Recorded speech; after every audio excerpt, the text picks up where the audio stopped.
देखो बेटा, आज की जो क्लास है इसमें हमें पढ़ना क्या है, बायोटेक्नोलॉजी एंड एप्लीकेशन हमारा चैप्टर चल रहा है। मेडिसिन और मॉलिक्यूलर डायग्नोसिस दोनों ही फील्ड को हमने कम्प्लीटली डिस्कस कर लिया है। अब जो हमारा रिमेनिंग है लास्ट टॉपिक इस चैप्टर का, वो है biotech in the field of agriculture, जो कल शायद हमने स्टार्ट कर भी दिया था बट ठीक से हो नहीं पाया। ठीक है, तो biotech in the field of agriculture, ठीक है, in the field of agriculture।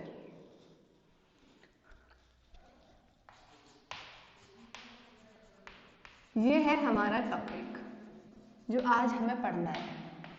इसमें सबसे ज्यादा इंपॉर्टेंट है ये एग्रीकल्चर। क्या होता है एग्रीकल्चर? कल भी शायद हमने डिस्कस किया था। एग्रीकल्चर का सिंपल सा मीनिंग होता है खेती बाड़ी, है ना। आप चाहे वो किसी भी चीज की हो, कोई फार्मिंग कर रहे हो आप, रिलेटेड टू एनिमल हस्बेंड्री है, कोई पोल्ट्री फार्मिंग है, या कोई भी है, पिसीकल्चर है तो सब related to the part of agriculture. Agriculture जो है, अगर हम बात करते हैं जो ग्रीन एग्रीकल्चर के अंडर में आती है, जो खेती बाड़ी स्पेशली फॉर द प्लांट्स और वेजिटेशन के लिए होती है, वो सबसे ज्यादा इंपॉर्टेंट रोल प्ले करता है। ठीक है, इसका मेन मोटिव क्या है? कल शायद हमने ये भी लिखा था कि जो एम है इसका, एम क्या है? Just to increase the food quantity. ठीक है, हम यहाँ पर क्या कह सकते हैं? टू एम है इसका टू इंक्रीज द फूड, है ना। किसके लिए? फॉर ग्रोइंग पॉपुलेशन, इसके लिए।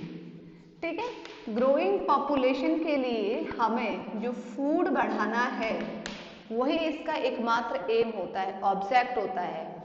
ठीक है, हम जानते हैं कि जो ह्यूमन की जो पॉपुलेशन है, जो ह्यूमन पॉपुलेशन है वो क्या हो रही है? डे बाय डे इंक्रीज हो रही है, बहुत एक्सक्लूसिव रेट में। ठीक है, तो उसके लिए जो डिमांड है फूड की, उसको फुलफिल करना एक बहुत बड़ा चैलेंजिंग टास्क है। ठीक है, साइंटिस्ट का ध्यान किधर की तरफ गया? साइंटिस्ट का ध्यान गया, पहले तो ग्रीन रिवॉल्यूशन, बहुत सारी चीजें आई थी इस चीज में, है ना, लेकिन उसके बाद में उनका मेन फोकस गया कि क्यों ना बायोटेक्नोलॉजी को यूज किया जाए, जिससे बहुत एक हाई लेवल पर हम फूड को क्या करा सकते हैं? बढ़ा सकते हैं। ठीक है, तो अगर मैं यहाँ पर बात करती हूँ कि जो एग्रीकल्चर है, दिस वन इज, ठीक है, जिससे आप फूड ऑब्टेन कर रहे हैं to increase the food for growing population. ठीक है, तो एग्रीकल्चर जो है, इसके हम ये कह सकते हैं कि this agriculture is based on how many methods. तो mainly agriculture it is based on 3 methods. ठीक है, खेती बाड़ी को हम 3 मेथड्स पर, या हम ये कह सकते हैं कि this is based on 3 methods. वो 3 मेथड्स कौन कौन से हैं? ठीक है, फर्स्ट क्वेश्चन यही आता है कि what are the 3 methods for the agriculture. एक मिनट,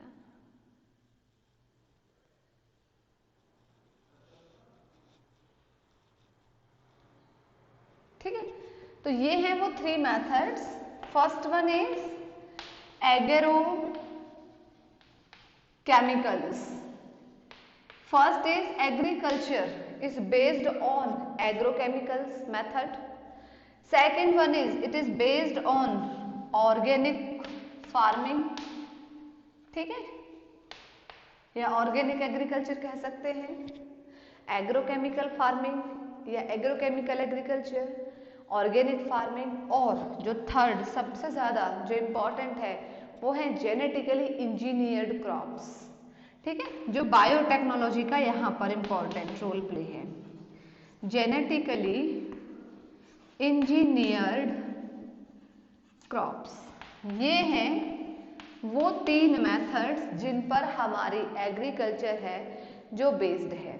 ठीक है, देखिए सबसे पहले अगर हम बात करते हैं एग्रोकेमिकल्स की, तो एग्रोकेमिकल्स किससे रिलेटेड है? यानी कि जितने भी केमिकल्स, केमिकल यानी कि agriculture is based on chemicals, हम ऐसे भी कह सकते हैं। उस केमिकल्स में क्या आता है? Chemical fertilizers, chemical insecticides, chemical pesticides, है ना, इन सब से क्या होगा, इन सब से भी तो क्या होगा कि जितने भी जो अनवांटेड प्लांट्स हैं, वीडीसाइड जो वीड्स हैं, जो हर्ब्स हैं, अनवांटेड प्लांट्स हैं, अगर उनको खत्म किया जाए और सिर्फ आपके जो डिजायर्ड प्लांट्स हैं उन्हीं के पॉपुलेशन रेट को अगर हम बढ़ाते रहें, तो एक तो ये हो सकता है कि हाँ पॉपुलेशन जो बढ़ रही है उसके लिए आप खाना प्रोवाइड करा सकते हो इजीली, या हमारी जो क्रॉप होती है उस क्रॉप को बहुत ज़्यादा अमाउंट में कुछ इंसेक्ट्स होते हैं वो भी तो क्या करते हैं, डैमेज कर देते हैं, कुछ पेस्ट होते हैं वो भी डैमेज कर देते हैं। तो उन सबसे प्रोटेक्ट करने के लिए ताकि हम हाई यील्ड को गेन कर सके उस पर्टिकुलर क्रॉप की, तो उसके लिए या तो आप ये मेथड यूज कर सकते हैं या ऑर्गेनिक फार्मिंग, यानी कि यहाँ पर भी सेम वही रहेंगे, बस डिफरेंस क्या रहेगा, यहाँ पर वो किस पर बेस्ड हो जाएगी, ऑर्गेनिक चीजों पर, ठीक है, लाइक बायो फर्टिलाइजर्स हैं, बायो पेस्टिसाइड्स है। तो ये भी क्या है, अगर इसकी बात करते हैं तो ये तो बहुत ज़्यादा एक्सपेंसिव होते हैं, पहली बात। दूसरी बात, ये एनवायरमेंटल के लिए उतने ज़्यादा इको फ्रेंडली नहीं होते हैं, या मैं ये कह सकती हूँ कि एनवायरमेंट इनसे बहुत ज़्यादा अफेक्टेड होता है, डैमेज होता है। इनके केस में ऐसा नहीं है, ठीक है, चलिए कॉस्टली नहीं है मान लिया, लेकिन इनका प्रोडक्शन उतने रेट में नहीं होता है, क्वांटिटी उतनी नहीं होती है, चलिए मान भी लिया कि ये एनवायरमेंटली फ्रेंडली होते हैं, लेकिन इनसे क्या होता है, जो प्रोडक्शन रेट होता है, जो यील्ड होती है वो उतनी ज़्यादा नहीं होती है, ठीक है। तो एग्रोकल्चर जो एग्रोकेमिकल है ये किसके लिए है, यहाँ पर basically like chemical fertilisers, done, chemical fertilisers, pesticide, सब कुछ केमिकल ही रहेगा, chemical insecticide, chemical pesticides etcetera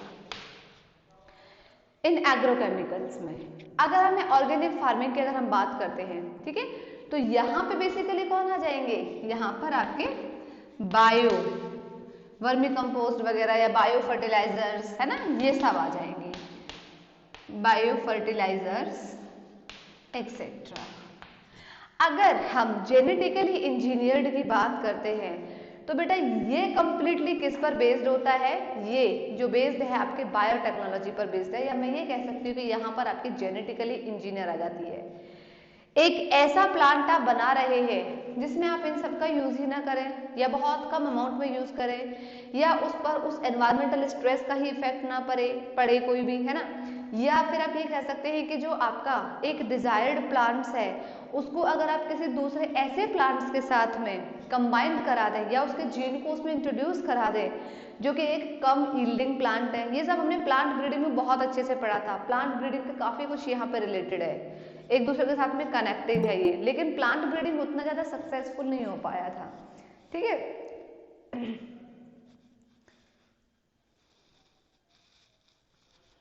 ठीक है, तो ये किसका है, इट इज कंप्लीटली, ये है आपका बेस्ड ऑन बायोटेक, क्योंकि जेनेटिकली इंजीनियरिंग जो है वो बायोटेक के अंदर ही तो है। हमने पढ़ा भी था प्रीवियस चैप्टर में, बायोटेक्नोलॉजी के जो प्रिंसिपल थे उनमें जेनेटिकली इंजीनियरिंग एक प्रिंसिपल था, ठीक। अच्छा, अब ये था कि इसके देखिएगा ड्रॉबैक क्या है, एक तो ये क्या है, एग्रोकेमिकल्स को हर कोई एफर्ट नहीं कर सकते हैं, हर फार्मर एफर्ट नहीं कर सकते, क्यों नहीं कर सकते हैं, कॉस्टली होता है, एक्सपेंसिव होता है, दूसरा एनवायरनमेंट के लिए उतने ज़्यादा अच्छे नहीं होते हैं। यहाँ की अगर हम बात करते हैं तो यहाँ पे तो पूरा का पूरा साइंटिस्ट का इन्वॉल्वमेंट है, जब तक वो ऐसा कोई सीड प्रिपेयर ही ना कर दें जिसके पास में किसी दूसरे प्लांट के जीन का इन्वॉल्वमेंट हो, तब तक फार्मर्स उसे यूज नहीं कर सकता। ये बचा एक ऑर्गेनिक फार्मिंग जैसे कोई भी यूज कर सकता है, कर सकते हैं, लेकिन यहाँ पर भी क्या ड्रॉबैक है इसका, हाई यील्डिंग नहीं है।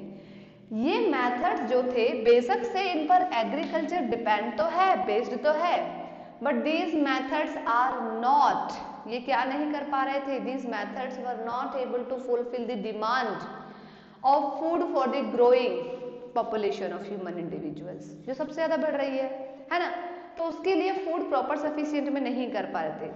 तो उसी टाइम पर एक सबसे बड़ा जो बीच में इंक्लूड किया गया था, ठीक है, वो क्या था, that was green revolution. Green मतलब हरित या हरी, सिंपल कलर, और रिवॉल्यूशन मतलब क्रांति, ठीक है। जब ये सारे प्रॉब्लम्स चल रहे थे, फूड प्रॉपर नहीं था, हाई यील्डिंग नहीं था, एनवायरमेंटली कंडीशंस को प्लांट्स टॉलरेट नहीं कर पा रहे थे, डिजीज रेजिस्टेंस नहीं थे प्लांट्स, है ना। तो उन सभी चीज़ों को एक तरफ करते हुए उस टाइम पर सबसे बड़ा जो एक क्या कह सकते हैं इन्वेंशन क्रिएट हुआ, ठीक है, सबसे ज़्यादा जिसको एग्रीकल्चर के फील्ड में लाया गया वो था ग्रीन रिवॉल्यूशन, ठीक है। मैंने ये आपको पढ़ाया भी हुआ है कि ग्रीन रिवॉल्यूशन का सबसे पहले जो स्टार्ट किया था वो किसने किया था। बेसिकली ये ग्रीन रिवॉल्यूशन बहुत ज़्यादा सक्सेसफुल रहा था, हमारे एशियन या बहुत सारे जो इंडियन सब कॉन्टिनेंटल एरियाज थे वहाँ पे बहुत ज़्यादा क्या रहा था, ये बहुत ज़्यादा सक्सेसफुल रहा ये, ठीक है। तो इसकी शुरुआत किसने करी, कोई बताएगा मुझे। This green revolution was initiated by whom, Indian के थे वो, स्वामीनाथन, बिल्कुल सही बोला है, जो स्वामीनाथन थे वो इंडियन के थे। लेकिन मैं अभी इंडियन की स्पेसिफिक बात नहीं कर रही हूँ, वर्ल्ड लेवल की बात कर रही हूँ कि एग्रीकल्चर के फील्ड में वर्ल्ड लेवल पे किसने शुरुआत करी थी। देखिए, it was initiated by Norman, आया कुछ याद, अर्नस्ट बॉयरलॉग, यही था ना, नॉर्मन अर्नस्ट बॉयरलॉग, ठीक है। ही वॉज, इन्होंने सबसे पहले शुरुआत करी थी। स्वामीनाथन थे वो हमारे इंडियन के थे, उनको इंडियन बोला जाता है कि father of Indian green revolution, then he was. लेकिन अगर नॉर्मली आता है सबसे पहले वर्ल्ड लेवल पर जिसने शुरुआत करी थी, then he was consider as या नोन एज, ठीक है, father of green revolution. Done. अच्छा, इन्होंने ऐसा क्या किया, ग्रीन रिवॉल्यूशन क्यों बोला गया, क्योंकि उस टाइम पर जब फूड की बहुत ज़्यादा क्या चल रही थी, क्राइसिस चल रहा था एग्रीकल्चर के फील्ड में क्रॉप्स को लेकर के, तो उस टाइम पर ये जो साइंटिस्ट थे इन्होंने कुछ ऐसे बेटर मैनेजमेंट प्रैक्टिसेस का यूज़ किया था और कुछ ऐसी improved qualities, improved varieties of crops का यूज़ किया था, ठीक है, जिसकी वजह से जो फूड का जो प्रोडक्शन था, जितना पहले होता था, जितना भी प्रोडक्शन होता था उससे नियर अबाउट 3 to 4 टाइम्स वो इंक्रीज हुआ। एक हाई रेट पर फूड के प्रोडक्शन को क्या मिला, बढ़ने का मौका मिला। इसीलिए इसका कंसीडर किया गया था ग्रीन रिवॉल्यूशन। एक बहुत बड़ा चेंज आया एग्रीकल्चर के फील्ड में, बहुत बहुत बड़ा। पूरा डिटेल हमने प्लांट ब्रीडिंग में पढ़ा हुआ है, पूरा डिटेल में बिल्कुल भी नहीं पढ़ाऊंगी यहाँ पे, ठीक है। तो एक्चुअली में जो ये नॉर्मन अर्नस्ट बॉयर थे, what did he used for green revolution, क्या क्या इन्होंने यूज किया था। ही यूज्ड, एक तो इन्होंने यूज किए थे इम्प्रूव्ड वैरायटीज ऑफ क्रॉप्स, है ना, या ही यूज्ड इम्प्रूव्ड, इन्होंने क्या क्या क्या इम्प्रूव हुआ, मतलब ग्रीन रिवॉल्यूशन के टाइम पे इम्प्रूव हुए थे, इम्प्रूव्ड बेटर वैरायटीज, ठीक है, ऑफ क्रॉप्स, ये इंप्रूव हुए, ठीक है। सेकंड पे क्या हुआ, बेटर मैनेजमेंट प्रैक्टिसेस, वो भी इंप्रूव हुए, ठीक है। बेटर, ही यूज्ड बेटर मैनेजमेंट प्रैक्टिसेस। अच्छा, बेटर मैनेजमेंट प्रैक्टिसेस में क्या क्या आएंगे बताइएगा। देखिए, इरिगेशन, मशीनाइजेशन, है ना, ये सब तो क्या होते हैं, बेटर मैनेजमेंट का है कि नहीं है, ठीक है। तो क्या क्या इन्होंने यूज किया, मशीनाइजेशन, अच्छी अच्छी हाईली जो टेक्निक वाली मशीन्स थे उनको यूज किया। बेटर इरिगेशन मेथड को उन्होंने यूज किया, ठीक है, ग्रीन रिवॉल्यूशन के लिए। अच्छा, ये सारी चीजें करने के बाद में उन्होंने और भी क्या यूज करे थे, कुछ एग्रोकेमिकल्स को भी यूज किया। ही ऑल्सो यूज्ड एग्रोकेमिकल्स, है ना, for green revolution.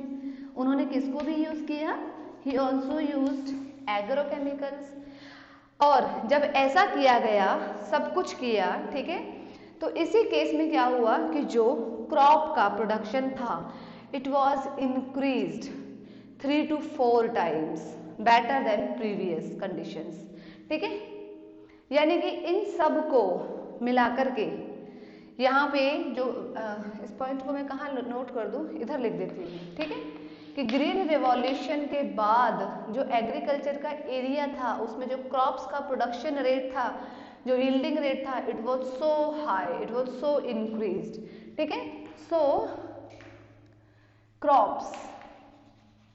Crop yielding या यील्ड्स, ठीक है, वर increased 3 to 4 times in the field of agriculture। क्या नहीं दिख रहा है बेटा? रेड नहीं दिख रहा है?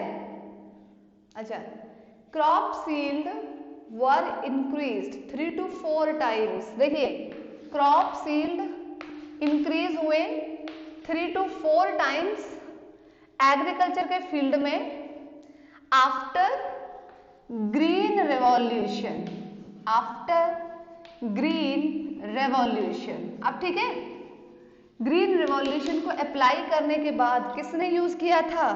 नॉर्मन अर्स्ट बोयरलॉग ने। उन्हीं को फादर ऑफ ग्रीन रेवोल्यूशन भी कंसीडर किया गया है। इंडियन फादर जो थे वो थे, ठीक है, यहाँ पे। और क्रॉप्स जो था इट वाज इंक्रीज 3 to 4, ठीक है, इंक्रीज हुआ था एग्रीकल्चर के फील्ड में आफ्टर ग्रीन रिवॉल्यूशन।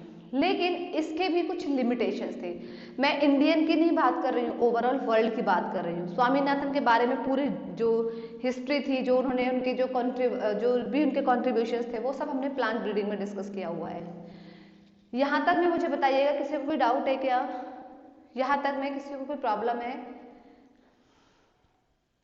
आप लोग यहाँ तक नोट करिए या स्क्रीनशॉट ले लीजिए, जो भी आपको ठीक लगे, जल्दी से कीजिएगा लेकिन, और हो जाए तो मुझे बताइएगा एक बार।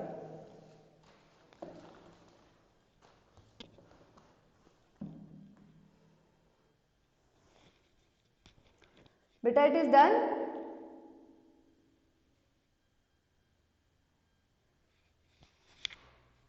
रब कर दूं? ठीक है।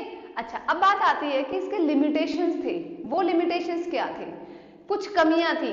भले ही इसे 3 to 4 टाइम्स इंक्रीज हो गया था फूड का प्रोडक्शन, क्रॉप्स का प्रोडक्शन उस बढ़ती हुई ग्रोइंग पॉपुलेशन के लिए, लेकिन फिर भी ये क्या नहीं था? सफिशिएंट नहीं था। जिस स्पीड से ह्यूमन पॉपुलेशन बढ़ रही है ना, उस स्पीड से तो ये फूड फिर भी कम है। तो 3 to 4 टाइम्स इंक्रीज किया। ग्रीन रिवॉल्यूशन ने बहुत बहुत बहुत बड़ा अपना कंट्रीब्यूशन दिया, लेकिन उसके बावजूद भी ना इट वॉज नॉट सफिशियंट। और इसकी भी कुछ कमियां थी, कुछ लिमिटेशंस थे, कुछ ड्रॉबैक्स थे, कुछ तो रीजन थे जिसकी वजह से ये उतना ज्यादा, या मैं ये कह सकती हूँ कि हर कोई फार्मर इसे कंप्लीटली क्या नहीं कर सकता है? अप्लाई नहीं कर सकता है। तो वो क्या रीजंस थे जिनकी वजह से यहाँ पे इसको अप्लाई नहीं किया जा सकता है? ठीक है, क्या इसके लिमिटेशंस थे वो अब हम डिस्कस करते हैं यहाँ पे। ठीक है,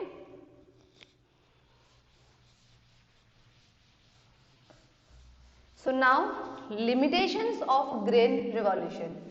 देखिए, पहली बात तो उन्होंने क्या क्या यूज किया था?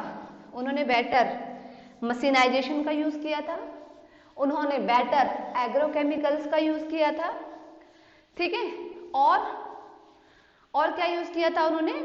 हाई यील्डिंग इंप्रूव्ड वेराइटीज की जो क्रॉप्स थी उनको भी यूज किया था, ठीक है। लेकिन यहां पर फिर भी इसके लिमिटेशंस थे। So now limitations of green revolution, of green revolution, ठीक है। देखते हैं क्या क्या है इनके ग्रीन रिवॉल्यूशन में लिमिटेशंस। सबसे पहला जो लिमिटेशंस था वो ये था, हम जानते हैं कि जो एग्रोकेमिकल्स होते हैं वो क्या होते हैं? महंगे होते हैं, एक्सपेंसिव होते हैं। तो जितने भी जो फार्मर्स हैं जो डेवलपिंग कंट्रीज में रहते हैं वो क्या नहीं कर सकते हैं? उनको एफोर्ड नहीं कर सकते हैं। Getting my point? सबसे फर्स्ट पॉइंट तो यही था कि जितने भी फार्मर्स हैं जो डेवलपिंग कंट्रीज में रहते हैं वो उनको एफोर्ड नहीं कर सकते। क्यों नहीं कर सकते हैं? क्योंकि वो एक तो एक्सपेंसिव होते हैं, और चलिए दूसरा वाला भी जो फैक्टर है उसको भी कंसीडर कर लेते हैं कि वो एनवायरनमेंट के लिए उतने ज़्यादा अच्छे नहीं होते, उतने ज़्यादा बेनिफिशियल नहीं होते हैं, ठीक है।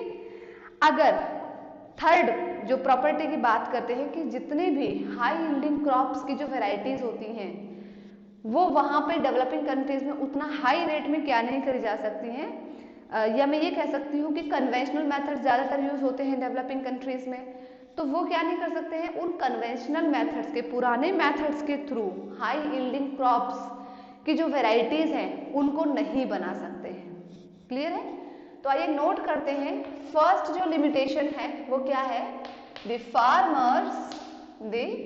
फार्मर्स इन डेवलपिंग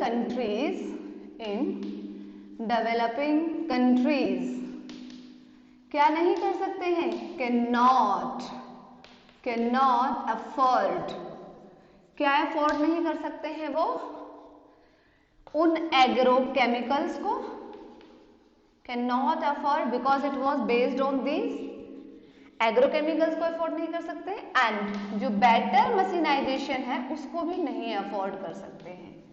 ऐसे कर सकते हैं हम इसको, ठीक है। अब वो उनका वही कन्वेंशनल इरिगेशन, कन्वेंशनल मशीनाइजेशन मेथड्स वही सब चलता रहता है। इसी में जो सेकेंड पॉइंट है वो क्या है, एग्रोकेमिकल्स को क्यों नहीं अफोर्ड कर सकते हैं, क्योंकि कैसे होते हैं, ये एक्सपेंसिव होते हैं, ठीक है, बिकॉज, ठीक है, दीज आर, या बिकॉज मैं यहाँ पे शॉर्ट में लिख देती हूँ, agrochemicals are highly expensive and क्या होते हैं, बेसिकली ये हजार्डियस होते हैं एनवायरमेंट के लिए, and hazardous to environment,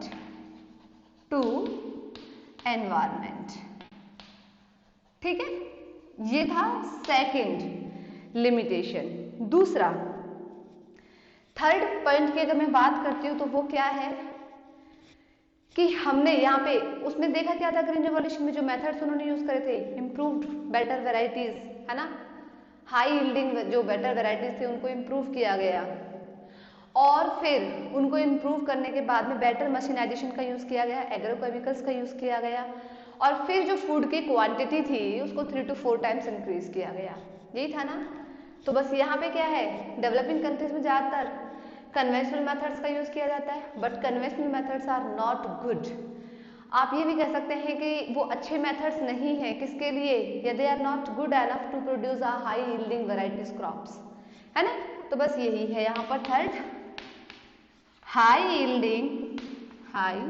yielding varieties of crops, high yielding varieties of crops cannot be obtained,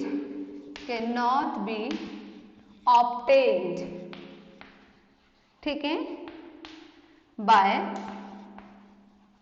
conventional methods,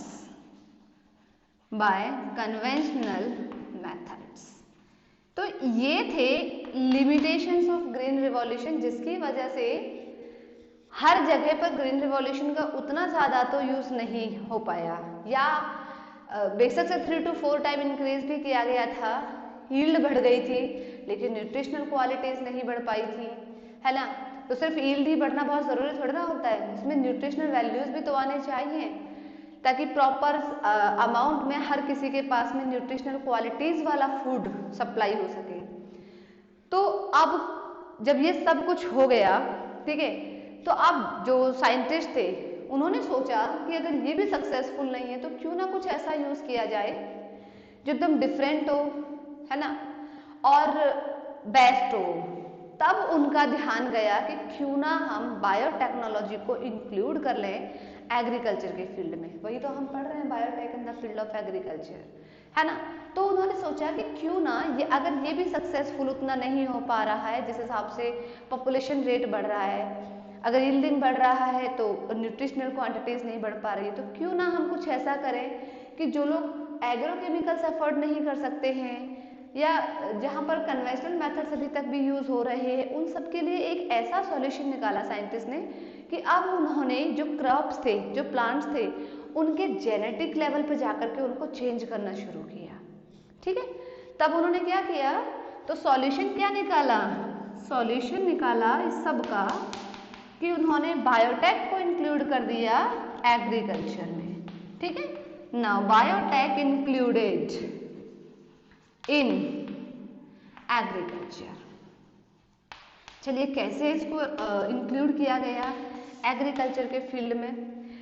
यहां पर सबसे पहले जो यूज किया गया था, ठीक है, कि कुछ तो चेंजेस करना था, तो उन्होंने क्या किया बेसिकली, एक कोई प्लांट है बहुत अच्छा है जिसका यील्ड कम है, ये सब हम प्लांट ब्रीडिंग में पढ़ चुके हैं, तो आई होप आपको ज़्यादा दिक्कत नहीं आ रही होगी कि एक प्लांट है जिसका यील्ड तो कम है, उसका प्रोडक्शन रेट बहुत ज़्यादा नहीं है, लेकिन उसकी एनवायरमेंटल स्ट्रेस से लड़ने की कैपेसिटी बहुत अच्छी है। एक दूसरा प्लांट है जिसका यील्ड तो बहुत अच्छा है, लेकिन वो एनवायरमेंटल स्ट्रेस से लड़ने की कैपेसिटी उसकी बहुत कम है। अगर ऐसे यानी कि जिसका यील्ड कम है लेकिन उसके पास में एनवायरमेंटल स्ट्रेस वाला जीन है, अगर उसको इंट्रोड्यूस कर दिया जाए जिसके पास में यील्ड ज़्यादा है, तो क्या हो जाएगा, अब वो जो एक प्लांट है वो नया प्लांट बन गया ना, उसके जेनेटिक लेवल पे जाकर के चेंज किया गया है, वो एक जेनेटिकली मॉडिफाइड प्लांट हो गया है।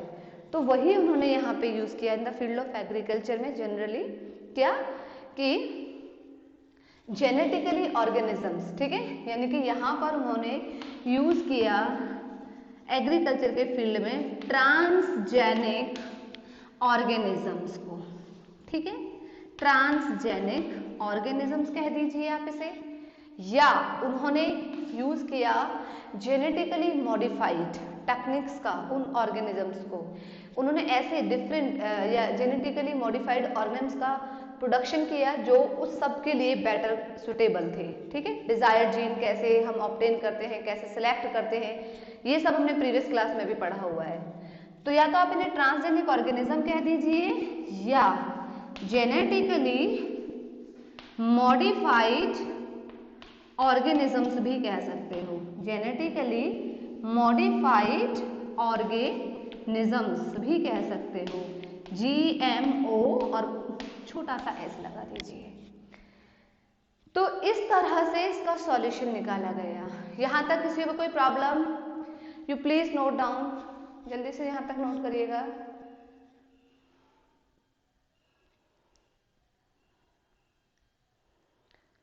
हो गया, डन, ओके।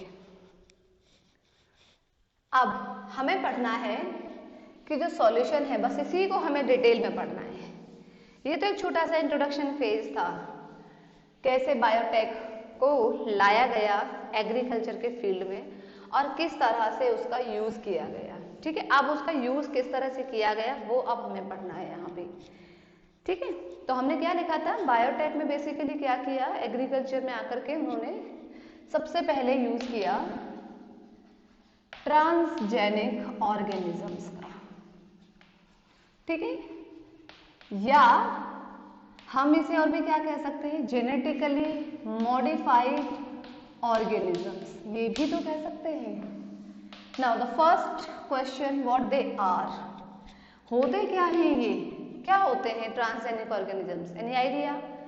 देखो नाम से पता चला ना, ट्रांस यानी कि एक ऐसा ऑर्गेनिजम्स जिसके अंदर आपने दूसरे ऑर्गेनिजम्स का जीन ट्रांसफर किया है, ठीक है, उसी को तो हम ट्रांसजेनिक कहते हैं। यानी कि ट्रांसजेनिक ऑर्गेनिजम्स विच कंटेन, ठीक है, क्या, विच कंटेन ट्रांसजीन, ट्रांस मतलब वही जो ट्रांसफर किया है तो उसे ट्रांसजीन कहते हैं, विच कंटेन्स ट्रांस जीन, ये ट्रांसफर किया है, इसके पास था नहीं पहले, ये जीन ट्रांसफर किया गया है, तो which contain transgene from other organism, other organism उसे कहा जाता है ट्रांसजेनिक ऑर्गेनिजम्स। या ये सारा काम हो क्या रहा है, जेनेटिक लेवल पे ही जाके तो चेंजेस हो रहा है, तो जेनेटिकली मॉडिफाइड ऑर्गेनिजम्स। अच्छा, जो ट्रांसजेनिक ऑर्गेनिजम्स होते हैं कितने टाइप्स के होते हैं, देखिए टाइप्स ऑफ ट्रांसजेनिक ऑर्गेनिजम्स, यानी कि हम क्या क्या किस किस प्लांट्स में ऑर्गेनिज्म है, ऑर्गेन्स के अंदर प्लांट्स भी आते हैं, ऑर्गेन्स के अंदर एनिमल्स भी आते हैं और ऑर्गेन्स के अंदर में माइक्रो ऑर्गेन्स भी आते हैं। अब आप किसी के भी अंदर चेंजेस करिए, वो सब के सब क्या हो जाएंगे, जेनेटिकली मॉडिफाइड। तो देखिए अगर हम ट्रांसजेनिक बना रहे हैं प्लांट को, ट्रांसजेनिक बना रहे हैं आप एक प्लांट को, तो उसे क्या बोल देंगे आप, आपने उसके जेनेटिक लेवल पे जाके चेंज किया है, तो जेनेटिकली मॉडिफाइड प्लांट्स। अभी तो ऑर्गेनिज्म था, एक ग्रुप था, लेकिन अब आप उसको इंडिविजुअली अगर कैटेगराइज करेंगे तो कितने टाइप्स में होंगे, genetically modified organisms will be of 3 types. अगर आपने प्लांट्स में चेंज किया है तो जेनेटिकली मॉडिफाइड प्लांट्स या ट्रांसजेनिक प्लांट्स भी कह सकते हैं, ठीक है, इसको कह सकते हैं हम GMPs, जेनेटिकली मॉडिफाइड प्लांट्स, या और इसी को आप क्या कह सकते हैं, ट्रांसजेनिक प्लांट या ट्रांसजेनिक प्लांट्स। सेकंड जो होगा इसके अलावा वो क्या होगा, अगर आप एनिमल्स के जेनेटिक लेवल पे जाके चेंज कर रहे हैं then it will be genetically modified animals, ठीक है। ये जेनेटिकली मॉडिफाइड एनिमल्स आपने पढ़ा भी होगा, डॉली शीप, है ना। यहाँ प्लांट्स में हम पढ़ेंगे BT cotton, BT rice, BT brinjal, बहुत सारे के एग्जाम्पल्स पढ़ेंगे, वो सब ट्रांसजेनिक प्लांट्स के अंदर आते हैं या जेनेटिकली मॉडिफाइड प्लांट्स के अंदर आते हैं। ऐसे ये क्या हो गया आपका GMAs, इसको भी आप क्या कह सकते हो, ट्रांसजेनिक एनिमल्स भी कह सकते हो। मैं यहाँ पे शॉर्ट में लिख रही हूँ TA, मतलब ट्रांसजेनिक एनिमल्स, ठीक है। थर्ड कैटेगरी जो है बेटा वो क्या है, जेनेटिकली मॉडिफाइड। अगर आप माइक्रो ऑर्गेनिजम्स में जाकर के कोई चेंज कर रहे हैं, ठीक है, माइक्रो ऑर्गेनिजम्स, यानी कि it may be bacteria, it may be anything, पर होगा कोई माइक्रो ऑर्गेनिजम्स, तो उसे हम क्या कहेंगे, उसे जेनेटिकली मॉडिफाइड माइक्रोऑर्गेनिजम्स को GMMs या ट्रांसजेनिक माइक्रोब्स, ठीक है। अच्छा, यहाँ पे जेनेटिकली मॉडिफाइड माइक्रो ऑर्गेनिजम्स भी हो सकता है, किसी किसी बुक में आपको जेनेटिकली मॉडिफाइड माइक्रोब्स भी मिल सकते हैं, माइक्रोब्स। तो कुछ भी हो, ये है इसका शॉर्ट फॉर्म। अब देखिएगा, जैसे हमने पढ़ा था ना प्रीवियस क्लास में, नहीं इसी में पढ़ा था इनफैक्ट, जेनेटिकली इंजीनियर्ड इंसुलिन जब बनाते हैं, ठीक है, तो उसमें क्या किया था हमने, याद होगा आपको, जो ह्यूमुलिन बनाया गया था, कैसे बनाया था हमने, ह्यूमन बींग्स था, ह्यूमन बींग्स, है ना, इसके पास जो इंसुलिन प्रोड्यूसिंग जीन था, इसका जो इंसुलिन प्रोड्यूसिंग जीन था, ठीक है, उस इंसुलिन प्रोड्यूसिंग जीन को हमने आइसोलेट किया, पूरा डीएनए लिया, डीएनए में से इंसुलिन प्रोड्यूसिंग जीन को रेस्ट्रिक्शन एंजाइम्स के थ्रू कट किया, और कट करने के बाद उसको हमने with the help of vector किस में इंट्रोड्यूस किया था, एक होस्ट सेल में, और वो होस्ट सेल कौन यूज करी गई थी, इकोलाई यूज करी गई थी, एस्चेरेशिया कोलाई, है ना। ये जो इकोलाई थी, पहले तो इसके पास में ये जीन नहीं था ना, इस इकोलाई सेल के पास में पहले इंसुलिन प्रोड्यूसिंग जीन नहीं था ह्यूमन बींग्स का, लेकिन बाद में जब आपने इसके अंदर इंट्रोड्यूस कर दिया तो ये इकोलाई सेल कैसे हो गई, अब ये हो गई जेनेटिकली मॉडिफाइड माइक्रो ऑर्गेनिज्म, छोटा है, बैक्टीरिया है, इसके अंदर आपने एक जीन को ट्रांसफर किया है, ह्यूमन बींग्स के इंसुलिन प्रोड्यूसिंग जीन को ट्रांसफर किया है, so now it will be consider as GMMs। यहां तक में किसी को कोई डाउट, जल्दी से। हमें पढ़ना क्या है डिटेल में, हमें सिर्फ ये वाला पॉइंट पढ़ना है डिटेल में, जेनेटिकली मॉडिफाइड प्लांट्स GMPs, ये हमें डिटेल में पढ़ना है, क्या इनका फंक्शन होता है, क्या इनका काम होता है, कैसे इनको बनाया जाता है, किस तरह से ये एक्ट करते हैं। क्लियर है, यहां तक नोट करिएगा, फिर आगे बढ़ते हैं। डन,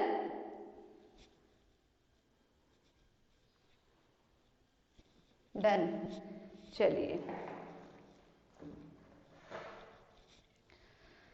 अब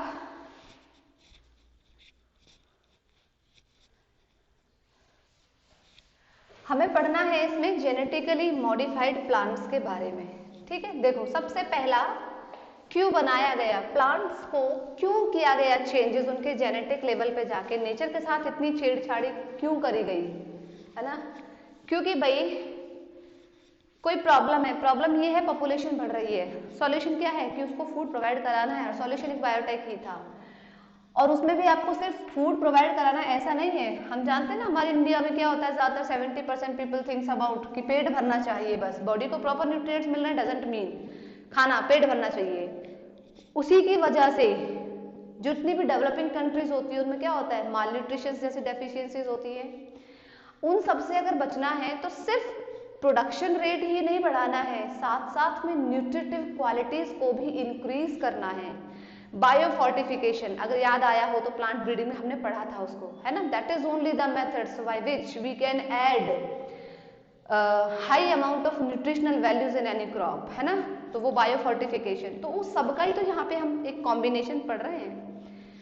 सबसे पहले जो हमें डिटेल में पढ़ना है जेनेटिकली मॉडिफाइड ऑर्गेनिम्स की first category, that is what, genetically modified plants या ट्रांसजेनिक प्लांट क्या होते हैं।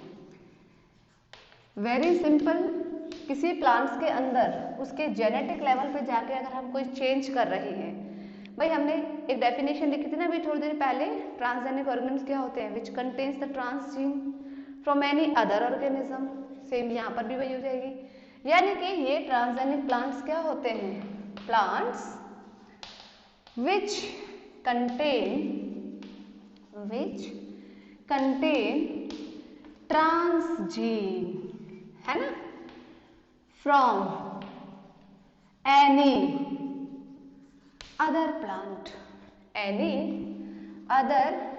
प्लांट, उसे ही तो कहते हैं हम transgenic plants, genetically modified plants.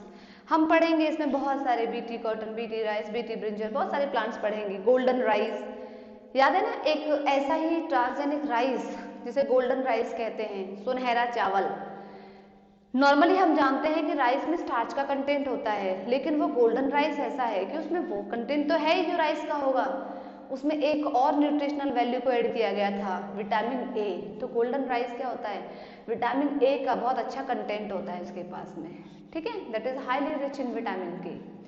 तो जो गोल्डन राइस है वो क्या हो गया, उसके अंदर चेंज किया है ना, वो पहले तो नहीं था, तो वो भी एक ट्रांसजेनिक प्लांट हो गया, जेनेटिकली मॉडिफाइड प्लांट हो गया, उसके जेनेटिक लेवल पे जाकर के चेंज किया है उसको, ठीक है।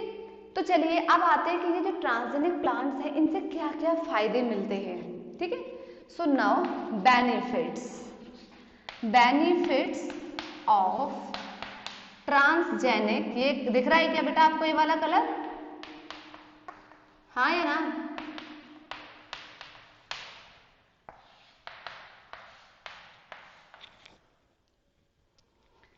वाइट कलर नहीं है क्या, है तो सही, ठीक है। तो ट्रांसजेनिक प्लांट्स के बेनिफिट क्या है, सबसे पहला जो बेनिफिट है वो एक तो ये कि ये कैसे होते हैं, रेजिस्टेंस होते हैं एनवायरमेंटल स्ट्रेस के लिए, ठीक है, कैसे होते हैं, they are resistant to environmental stress, ठीक है, they are resistance to environmental stress के लिए, या एनवायरमेंटल स्ट्रेस जो भी कंडीशंस हैं।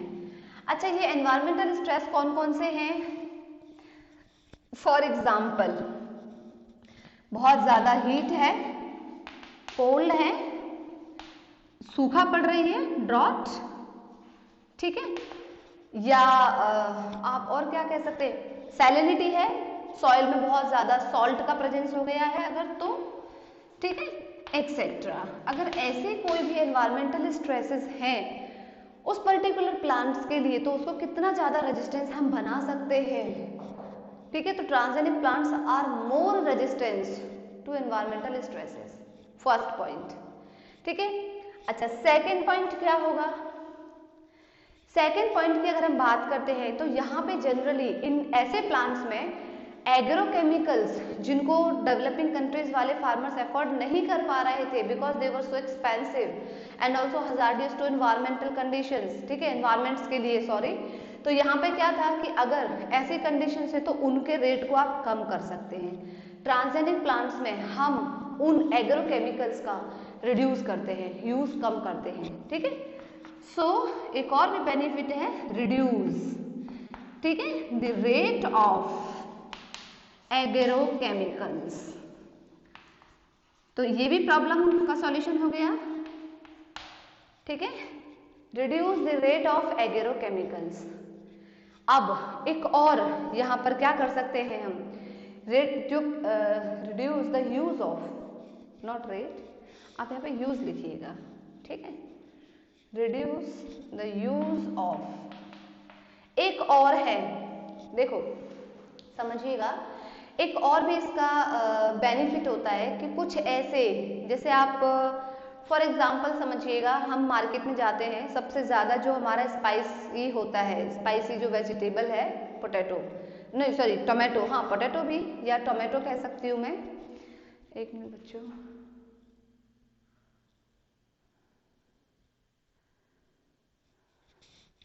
बेटा आपको दिखाई दे रहा है क्या?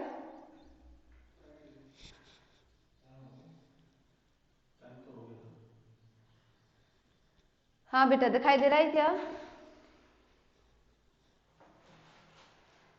एक्चुअली थोड़ा सा डिस्कनेक्टिविटी हो गई है ना। हाँ चलिए, बस मैं यही वाला टॉपिक कंप्लीट कर रही हूँ, इसके आगे का नहीं पढ़ाऊंगी आपको, थोड़ी देर रुक जाइएगा, ठीक है। तो यहाँ पे क्या हुआ कि एक तो एग्रोकेमिकल्स का यूज कम किया गया, सेकेंड कुछ ऐसे क्रॉप्स होती हैं जिनमें बहुत ज़्यादा अर्ली राइपेनिंग हो जाती है, जैसे फॉर एग्जांपल टोमेटो की मैंने बात करी थी अभी। आप मार्केट में जाते हो, हम कौन से वाले टोमेटो लेके आते हैं, जो थोड़े से रेड कलर में हो या एकदम से टाइट हो, है ना, यानी कि हम ये कह सकते हैं कि जो अनराइपेंड होते हैं, अच्छे से राइप नहीं होते हैं। अगर हम ऑलरेडी मार्केट से किसी राइपेंड टोमेटो को लेके आ जाएं तो वो घर में 2 दिन भी नहीं बच सकता, जल्दी खराब हो जाएगा, है ना। तो अब हम तो उसे नहीं लेके आएंगे, इस तरह से जो फार्मर हैं या जहां पर भी वो स्टोर होकर के आ रहे हैं उनका तो नुकसान हो रहा है ना।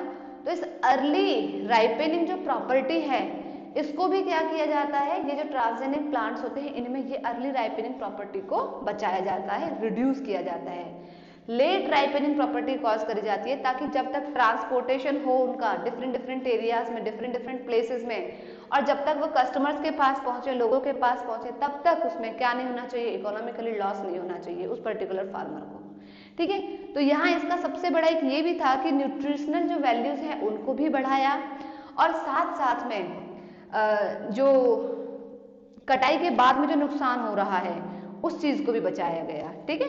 तो क्या लिखेंगे हम इसमें, यहाँ पे ये वाला पॉइंट मैं ऊपर लिख रही हूँ, सेकंड के बाद थर्ड पॉइंट, टू रिड्यूस, क्या कम किया गया, पोस्ट हार्वेस्टिंग लॉस, ठीक है। ये प्रॉपर्टी भी होती है ट्रांसजेनिक प्लांट्स के पास में। पोस्ट हार्वेस्टिंग जो लॉस होता है उसको भी बचाया जाता है, और इसके अलावा एक और, इनमें हम हाई न्यूट्रिशनल वैल्यूज को भी क्या करते हैं, या मैं ये कह सकती हूँ कि ये प्लांट्स से हमें मिलती हैं, ठीक है, या these plants provide high nutritional values, ठीक है। तो नेक्स्ट फोर्थ पॉइंट होगा, ट्रांसजेनिक प्लांट्स दे प्रोवाइड, ये क्या भी प्रोवाइड करते हैं, to provide high nutritional values, ठीक है। ये हाई न्यूट्रिशनल वैल्यूज भी उस पर्टिकुलर क्रॉप को प्रोवाइड करते हैं ताकि वो ह्यूमन बींग्स को मिल सके, ठीक है। ये सारे के सारे क्या है यहाँ पर इसके एक तरह से जो ट्रांसजेनिक जो प्लांट्स हैं ये सब उनके क्या हैं, बेनिफिट्स हैं। अच्छा, एक और भी होता है जनरली, ये क्या करते हैं, जो ट्रांसजेनिक प्लांट्स होते हैं, बहुत सारे से प्लांट्स हैं जिनकी वजह से जो सॉइल की हम ये कह सकते हैं सैलिनिटी जो कंडीशंस है, इनफर्टिलिटी जो कंडीशन है, वो भी क्या होती है, रिड्यूस होती है, ठीक है। यानी कि ये क्या भी इंक्रीज करते हैं, जो मिनरल्स होते हैं सॉइल में उनको ऐड ऑन करते हैं, जिसकी वजह से सॉइल का क्या होता है, फर्टिलिटी जो कंडीशंस है, फर्टिलिटी पावर जो है, फर्टिलिटी रेट है, वो अच्छा होता रहे, ठीक है। तो हम इसमें ये भी लिख सकते हैं जनरली कि they increase the efficiency of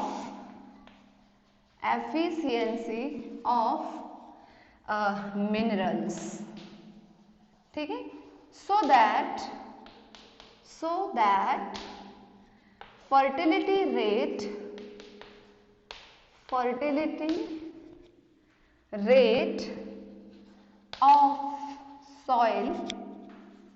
of soil can maintain। ये भी इनका एक सबसे बड़ा क्या है, बेनिफिट है ट्रांसजेनिक प्लांट्स का। ठीक है, आज की क्लास में हमने इसको यहां तक कंप्लीट किया है। अब नेक्स्ट क्लास में जो हम पढ़ेंगे वो पढ़ेंगे फर्स्ट ट्रांसजेनिक प्लांट जो सबसे पहले बनाया गया था। मैं उसका यहाँ पे नेम लिख देती हूँ, उसका नेम था बीटी कॉटन। ये सबसे फर्स्ट ट्रांसजेनिक प्लांट था। ठीक है, कॉटन कपास बीटी। यहाँ पे ये एक बैक्टीरिया के जीन को इसमें इंट्रोड्यूस करके बनाया गया था। B is for bacillus, T is for thuringiensis. ठीक है, ये उस बैक्टीरिया का नाम है जो सॉइल बैक्टीरिया है। इसकी कहानी को हम नेक्स्ट क्लास में डिस्कस करेंगे। आज की क्लास में किसी को कोई डाउट है तो एक बार बता दीजिए, अगर नहीं है तो you please note this down and then will meet tomorrow.